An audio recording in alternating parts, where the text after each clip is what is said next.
Broadcasting from the business capital of the world, this is the Podcast Business News Network. Welcome back to the show. Monica Garnett joining us here. Excited to have her back here today. How are you feeling? Much better. Pretty good today. Good. Tell us a little bit about the work you do with your counseling company. Absolutely. So we provide individual counseling, individual, family, and couples, soon to be groups as well, as well as substance abuse counseling. Licensed in 5 different states. So there's Virginia, New York, I'm gonna say New York, New Jersey, Nevada, California, and Illinois. Beautiful. Thank you so much. All right. What did you have in mind for us today? You know, I was thinking I didn't hit on substance abuse. And so it's a tricky topic. So I thought to go towards substance abuse treatment, because even just in my field, there's a lot of questions about which way do I go? Or which way does the parent go or the patient go? Or even better yet, family members, you know, of course they're concerned, they're afraid. And it's okay, so what do I do with my family member who now has a substance abuse problem? You know, what services should they get? Which way should they go? And I said, you know, so I listed it, what comes first, the chicken or the egg? Yeah. Especially with mental health, you know, what do you treat first? And we've heard that too. Well, you know what? Hey, I have depression. What about my depression? Why aren't you treating my depression versus my substance abuse? And so usually what the rule of thumb is, first treat the addiction, and then go to the mental health or whatever the issue, the underlying issue is, or the underlying concern. And so first is just going to introduce the different types of treatment. Okay. So there's outpatient treatment, which is the client is, it's like a medium and low to medium intensity. The client is still living at home, but they're going to therapy. But therapy is bumped up from regular therapy, whereas regular therapy may be once, maybe twice a week sometimes. This can be bumped up to 4 or 5 times a week.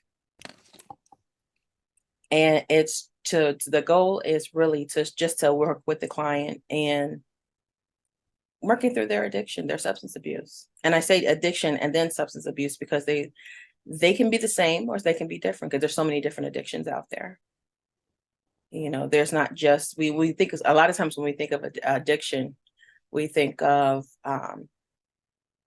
you know, just the substances, you know, alcoholism, addiction to opioids, to meth, you know, etc., to the hardcore drugs.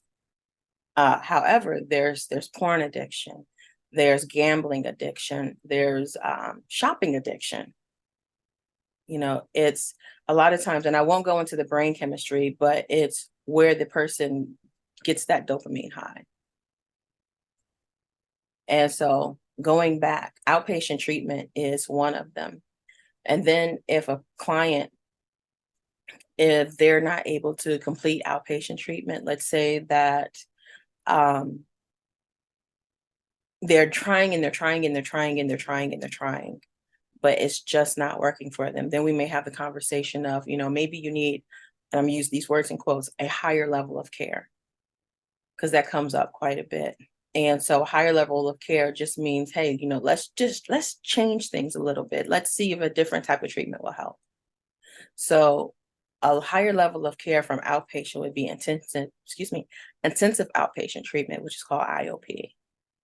And so that's a manualized treatment. I know I actually worked in an outpatient IOP clinic for veterans, and that was roughly, it was about 9 hours a week. They would come, and it's manualized, meaning it has it is what it is. It says what it says, manualized. It has a manual. And each client is supposed to go to the manual, and it includes group therapy as well as individual and case management. And so another option is partial I can't speak today, good gracious. Partial hospitalization. And so with that, you know, the clients, they receive treatment from 4 to 8 hours, and they still stay at home.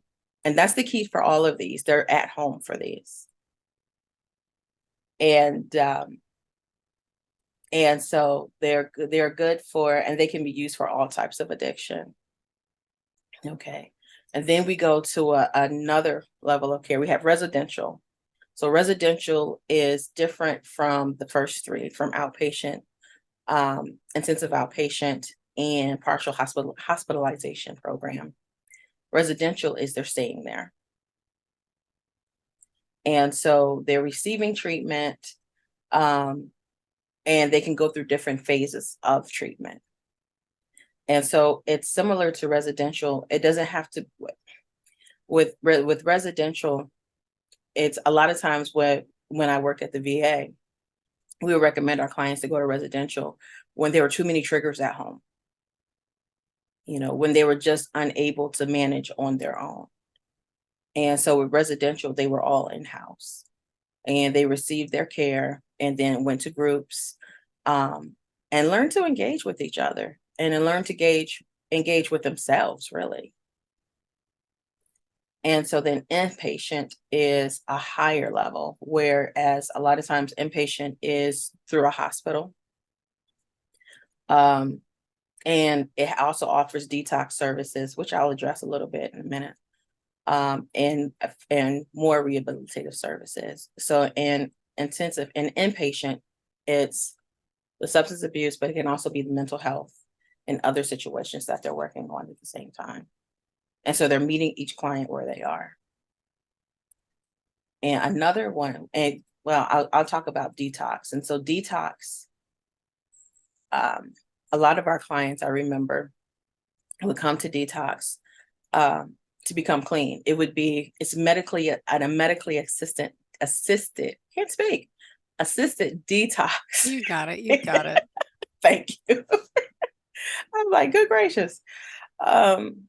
But with the medically assisted detox, it's helping the patient be the most comfort, having them detox with the most comfort that they can have. And so detoxing, it's not a pleasant situation. And so having the doctors there to help work the client through that's what detox is for. And then also there are two substances or two categories which it's highly, highly, highly recommended that they do not detox on their own. And that's alcohol and benzodiazepine. And so benzos are often, it's changing now, but they were often prescribed for anxiety. And so with those, because of the effects that they have on the body, they can cause seizures, they can cause all kinds of things that can lead to death. And so the detox on your own can be a dangerous situation for those two. Yeah. And so when I hear my clients say, oh, well, you know what, I'm just going to do this on my own. I'm like, hold up, wait a minute. Please go to the hospital first before you start to try to detox, especially from alcohol. A lot of my clients, it was the detox from alcohol. Please go to the hospital before you do that because of the dangers. And so then there's the last one is medications. It's medically assisted, or here I have medications for addiction treatment, but it's also called medically assisted treatment. And so that's when the clients work with a psychiatrist for a prescription for medication to help them with managing their addiction. So one of the big ones was methadone, and should have wrote it down because my memory, tell you, today's been a great Monday. But methadone, when I worked at the VA, that was a big one. And Suboxone, that's the other one. Suboxone and methadone were the two that were used. And Subutex was coming into play before I left the VA. And so then with the types of services that you can receive, there's individual counseling, group therapy. And individual counseling, that's the one-on-one where you just meet with the therapist and talk about what your triggers are, making a relapse prevention plan, and finding out the best way to work through your addiction. And actually, I keep saying addiction, recovery. Work through the recovery or work to the recovery. And so group therapy is also beneficial because it's in a setting where the therapist sets the tone, but also you have other people who may be going through the same situation. And it helps some of my clients let them know that, you know what, you're not alone in this. And they're actually able to feed into each other and to boost each other up, give each other support, morale, tips, all kinds of things, to help them keep going for their recovery. I used to love groups. That's why I can't wait to get them back again because they're so powerful. Individual counseling is powerful as well, but just listening to them share and teach each other, it's amazing. It's really amazing. And so then there's also education service and vocational services. So I've actually worked for some programs who offer these. And so they offer them, they weren't so much as an incentive as much as it was helping them with life skills. And we found that with recovery was, I don't want to say it was more attainable, but it was sought even more when they had the backing, they had the job, and there was also housing, and they had a house. They were feeling like they were doing something for themselves. And so to put that there and to help some of our guys or some of our women, some of our clients get to that, it helped them see what, I like this person here. I don't want to lose this person. So it helped them hold on to their recovery even more. And so let's see. And then mental health treatment. Mental health treatment is what I will go into as well. So sometimes our clients have what we call co-occurring disorders. So that would be the substance abuse or the addiction and the mental health.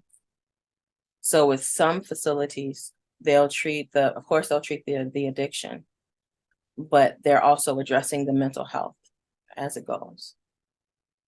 Because the mental health is treated as both are chronic diseases and chronic illnesses. So they treat them at the same time. But with the substance abuse being treated with having more priority. And so at Garnett Counseling Services, right now we offer outpatient. And so we just meet with the clients. Right now it's one-on-one. And sometimes we meet with families. And that's another thing that I'm going to throw in there just really quickly. There are family services that are provided because they are so important for the families to understand, my loved one is not just being erratic because of what they're on. Yep. They're still a person. They're struggling with this addiction. And sometimes what we refer to it as when we've talked to some of the family members, we compare to, can you imagine just having a loved one, a significant other that you just can't let go of, and you have the most toxic relationship, and that relationship comes before anyone else. Right now, that loved one is right now, that entity or that quote unquote loved one is talking in that person's ear. Yeah, so true. And so imagine just you're trying to get in, they hear you, but then they also hear that.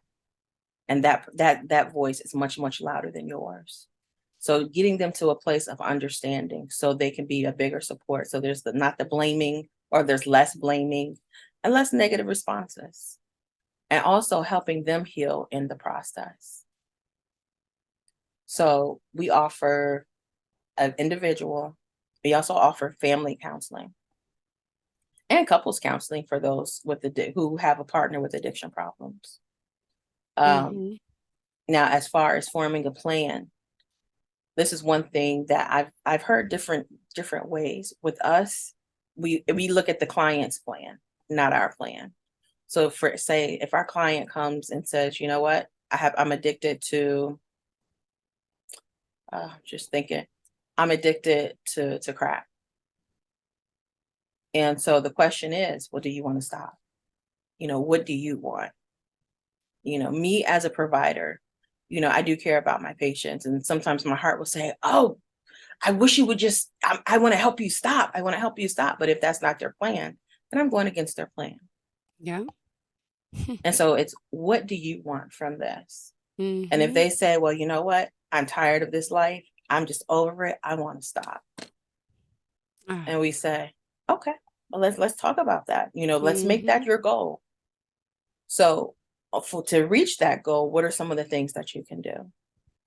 And those are the objectives of the goal. So it's almost like trying to go to a place and figuring out the steps you need to take to get there. And so we work with, what are your triggers? What are your urges? What are the people, places, and things that you need to stay away from? What helps you? Because we can't forget about those things too. What helps you make it through? What are the positive aspects of you? Who are your supports in this? And so we talk to them about that, and also building their team. What is your team? If you can't find your supports right now, what does your team look like right now? Even if it's all professionals. And I've had some say, you know what, Monica, I don't have anyone here for me. It's no one but my doctors and you. And I said, let's go with that until we build. And it's been amazing to just see the lives that have been be able to build from that. My friend who, I'm sorry, go ahead. Oh, no, you're fine. What were you going to say? No, my friend, he's 52, just started last month, Really? Alcohol Anonymous, and I didn't even know this existed, but Sexual, I guess, Anonymous. So it's called SA. Yes. And because he's addicted to sex and masturbating, and he needs help, and it's finally affected his job, and the job with the drinking during the day sent him there. And then he knows he's got more of a personal problem. So he started doing these meetings. And it's funny, I got to see him the other night. We went out with the kids and he didn't drink and he was like, fine. And I'm like, this is great. I'm like, but I do want to drink it. I don't have a problem. I'm like, don't even. I said, no, try. This is good for you. I said, he's working from home now because the job sent him home because it was getting too much at work. And I'm like, there's clearly a problem. Like, so I'm supporting you. This is great. And his family's supporting him. But I never even heard of SA until he told me. Is it Sexual Addiction? Sexual Anonymous? Okay. Thank you. Sex addiction. Grace, I want to say addiction. Sex Addiction Anonymous. Got it. So SAA. Sorry, see, I have it wrong. Okay. Wow. So, but sometimes it's SA. Okay. Got it. But yeah. But no, that's awesome. But yeah, it's the steps. And that's amazing that he has that support system behind him. That's great. Yeah, he told his wife and his kids, and which is not an easy thing to do. So no, that's not at all, because I know there's the cycle of shame. You relapse, there's shame, and then you do it again, and then there's shame, and then it just goes in a nasty shame cycle. So no, that's amazing. That's amazing. Yeah. Sorry, just digress, but in a good way. I think it's beautiful. There's all different types of addictions, right? Not just drugs and alcohol. Like we think there's also gambling. What other addictions are there, by the way, Monica? There are a lot. Is there going to be, and I'm not joking, but what about phone addictions, technology addiction? Are there classes on that yet or not yet? Like, what? There's classes, but there's not a clinical diagnosis yet. Got it. So, okay. And so I was just like, if they have a clinical diagnosis for these, I would so push for it. Because I even catch myself running into my phone, just and not doing anything. And it's because of what I'm receiving. That dopamine high. But and I'm glad that you brought up 12 steps, because 12 steps are a part of what people can do. To have that camaraderie and to help them with their addiction. It provides support, it provides information. It's so many different things. Yeah. So absolutely. That is great though. Yeah. But going back really quickly, for clients who say that, you know what, I don't want to stop. No. And we've had that. And so there's what is called harm reduction. And so harm reduction is, how can we do this in a safe way then? And so if you don't want to stop, then what's a number that would be comfortable for you as far as your use? Mm-hmm. You know, what would this look like if you don't want to?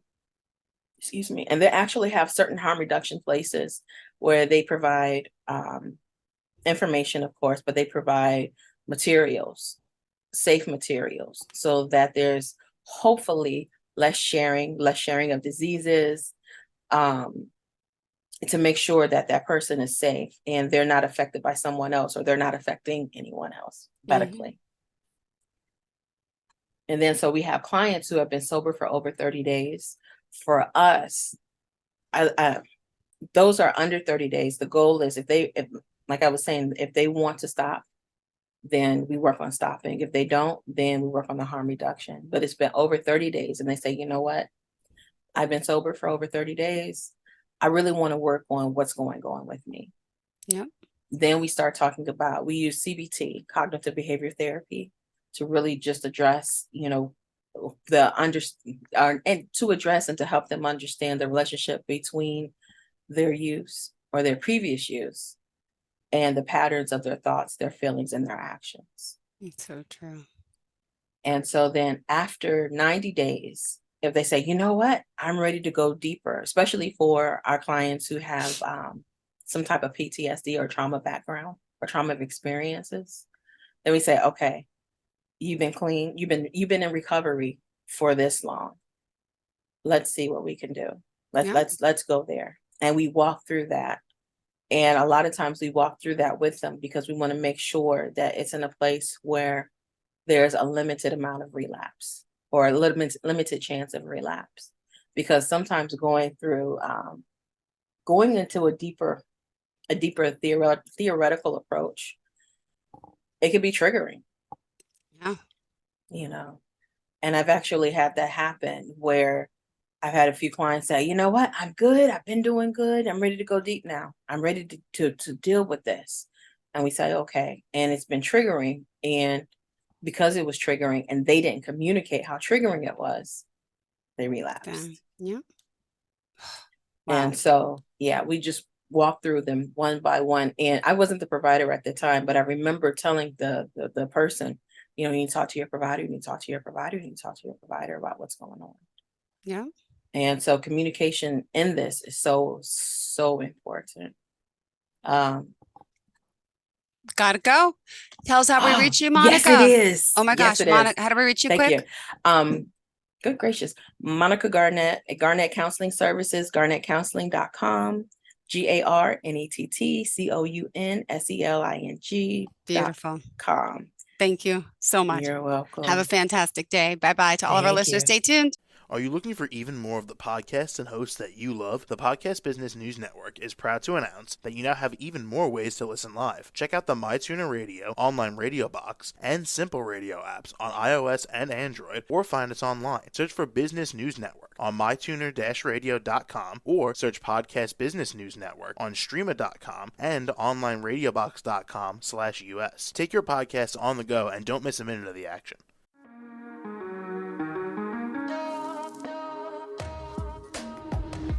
Broadcasting from the business capital of the world, this is the Podcast Business News Network. For nearly 2,000 severely injured veterans, everyday life has become filled with barriers. Day-to-day simple tasks can become pretty daunting. I have to carry my chair up 2 flights of steps or have somebody do it for me. What scares me the most is just the falling.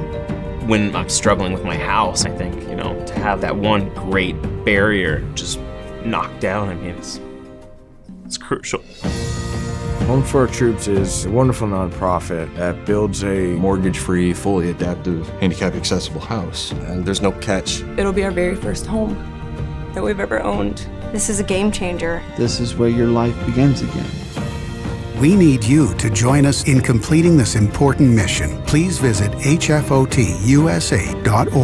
and help build homes and rebuild lives. Because of you, everything's going to be okay.